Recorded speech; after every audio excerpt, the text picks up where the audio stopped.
Hey everyone, welcome back to Andrew's Collectibles. We've got another awesome figure to review with you guys.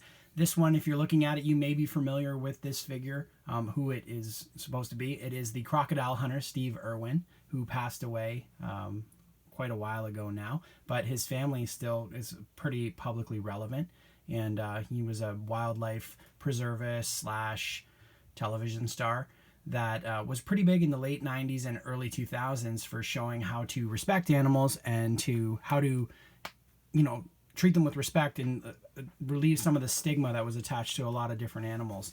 So he was a really crazy dude, said a lot of crazy stuff, did some crazy things. That's kind of how he got his notoriety. People were like, what are you doing?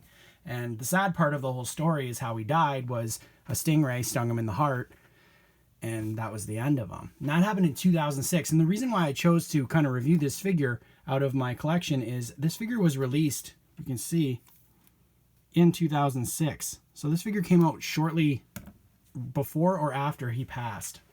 So it came in a box by Wild Republic, and it came with the Gator and Steve, who I found together, which was awesome. And he's a fully talking figure. Like, he goes on and on and on and on and will not stop unless you turn him off. He'll say things, if you press his lapel buttons, he'll continue a story, or he says a bunch of different things. It's not always the same. And looking at the figure, he's a little over, I want to say 8.5, 9 inches tall. His hands swivel, elbows bend, arms go up and down, his head turns. He doesn't bend at the knees, only at the leg, at the hip. And the Gator, as cool as it is, it's kind of like a hollow plastic, but it looks pretty cool. They put most of the money into the Steve figure, so I will show you guys what he says, and it's pretty awesome. So there's a mode 1 and mode 2. We'll go to mode 2 for the video. So all you do to get him to start going, and then he will not stop, is G'day, I'm press Steve that. Irwin, and I work at the greatest place on earth, the Australia Zoo.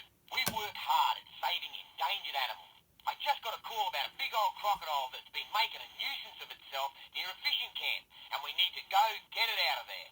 Keep an eye out, mate. You never know what we might come across. Crocodile conservation there he keeps going. is my #1 goal. Crikey, this path divides off into 2 trails. Which one should we take? The right trail or the left trail? So then if you press one or the other, it'll give you an option. To the left it is. Let's get going. He says some crazy stuff. Up ahead is a narrow, rickety old footbridge. We can either cross it or climb down the cliff into the valley below to get the boat on the other side. So what do you think, mate? Bridge or valley? It gives you an option. Careful. So he obviously took the bridge. Watch out, mate. This bridge is too unsafe. It's falling apart. We need to turn back and test our climbing skills. So you can go through a bunch of different options on there. And the neat thing is, I thought that the battery was going when you could hear that. I thought it was like maybe the speaker had a problem with it. But actually what it was the his actual footprints. So they put that into it. So there's a lot of effort that went into the sound that he made. And from a figure perspective, it's really quite something to have.